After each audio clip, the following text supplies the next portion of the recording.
سادہ رسول کی آوازوں سے اتنا ہمارا مضبوط تعلق ہے کہ جب تک ان کی گانے والے لگ جائے تو کہتا ہے شادی میں چس نہیں آئی، مزہ نہیں آیا، سچی سچی شادی ہوئی. اگر کوئی گانے نہ بجائے تو رشتے دار ہی نہیں چھوڑتے، دوست یار ہی نہیں چھوڑتے. یار مطلب بینڈ بجا بڑا مطلب خاطر حد تو یہ ہے کہ گستاخان رسول کی سر جو ہے وہ تن سے جدا ہونا چاہیے. لیکن دوسری طرف ہم اپنی پرسنل لائف میں جب آتے ہیں ہمارے لیل و نہار میں گستاخان رسول کی آوازیں پیوست ہو چکی ہیں. تو کیا خیال ہے کہ یہ نعروں میں سچائی ہے یا جھوٹ ہے؟ سارے بولیے، نعروں میں سچائی ہے یا جھوٹ ہے؟ سارے بولیے اونچی بات سے، سچائی ہے یا جھوٹ ہے؟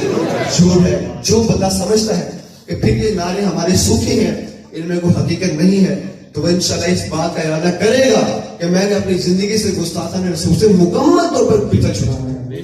سرکار علیہ السلام نے ارشاد فرمایا واللہ بعثنی، اللہ نے مجھے اس کام کے لیے بھیجا ہے لأن اکثر المزامیر، لأن امحق المزامیر، تاکہ میں جتنے بھی آلات موسیقی ہیں ان کو توڑ رکھ دوں.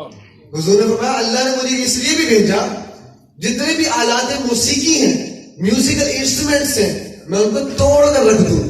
یہ وائلن، یہ پیانو، یہ جتنے بھی آپ گانوں فلموں میں دیکھتے ہیں کہ جتنے بھی میوزیکل انسٹرومنٹ، آلات موسیقی اور جتنے بھی میوزک کے ساتھ تعلق جتنے بھی رکھنے والے آلات ہیں، سرکار نے فرمایا اللہ نے مجھے اس لیے بھیجا میں ان کو توڑوں، اٹھا کے پھینکوں.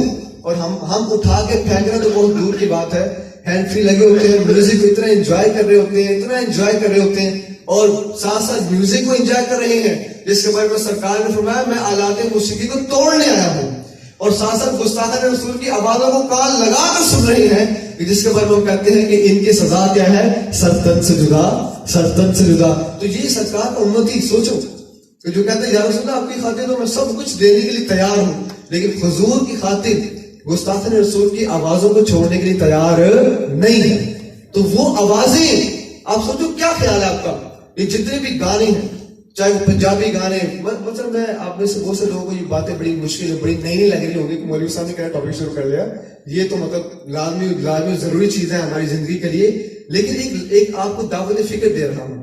تو یہاں ایسی کوئی تقریر تو نہیں ہوگی جو سریلی تقریریں کر رہا ہوں، آپ سے نعرے لگاؤں چلا جاؤں، لیکن آپ اتنی ٹھنڈ میں یہاں بیٹھے ہو، باہر تو کچھ نظر بھی نہیں آ رہا، اپنے گھروں میں بھی واپس جانا ہے. اگر آپ یہاں سے کوئی پیغام لے کر نہ جائیں اور جہاں جانے کے بعد اگر آپ اپنی زندگی میں کوئی چیز نہ لے کر آؤ، تو بھائی اس محفل میں آنے کا مقصد پورا نہ ہوا. وہ کیا محفل ہے کہ آپ آئے بیٹھے اور دیکھا نہ سنی، تلاوت سنی، واپس چلے جائیں، لیکن زندگی میں کچھ تبدیلی آپ نے کی نہ آئی. اس محفل کا کوئی فائدہ کما حقوق نہیں ہے، اس طرح ہونا چاہیے. تو یہ پیغام آپ کو میں دے رہا ہوں کہ یہ جتنے بھی جوان، جتنے بھی اس طرح جتنے بھی مطلب نئے لوگ یہاں پر آئے ہیں اور یہاں کے لوگوں سے میں مخاطب ہوں، بعض اوقات انسان دینی لبادے میں آنے کے باوجود شیطان کے لپیٹے میں اس قدر آ چکا ہوتا ہے کہ وہ جتنا عام بندے کو نقصان نہیں پہنچاتا جتنا ایک دیندار کو نقصان پہنچا دیتا ہے. سب لوگ میرے مخاطب ہیں، اس میں خود بھی شامل ہوں. ہم سب کو مل کر اپنا محاسبہ کرنا ہے. ہم آج کس لیول پہ کھڑے ہیں کہ سرکار کے ساتھ عشق و محبت کے اتنے بڑے بڑے نعرے اور اتنی بڑی بڑی باتیں، لیکن جب عمل کی بات آتی ہے ہم سے ایک فلم اور گانا نہیں چھوٹتا.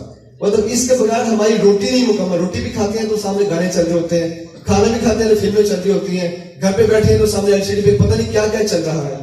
بھائی یہ وہ آوازیں ہیں جس کے بارے میں میرے آپ کے نبی نے ارشاد فرمایا میں ان کو توڑنے کے لیے آیا ہوں اور ہم ان کو اپنے کانوں میں جوڑ دیں گے.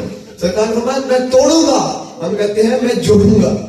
حضور فرمایا میں توڑوں گا، ہم کہتے ہیں میں کانوں کے ساتھ ہینڈ فری کو جوڑوں گا. زمین اور آسمان کا فرق ہے حضور کے اور امتی کے عمل میں. سرکار کیا چاہتے ہیں، امتی کیا کر رہا ہے. سرکار کہتے ہیں اٹھا کے باہر پھینکو، امتی بڑے بڑے ڈگ لا کے گھر پہ رکھ رہا ہے. سرکار فرماتے ہیں ان سے دور بھاگو، وَغْلُظْ عَلَيْهِمْ. اللہ نے قرآن میں ارشاد فرمایا اے نبی آپ ان کفار پر سختی کریں. اور امتی کا عمل کیا ہے؟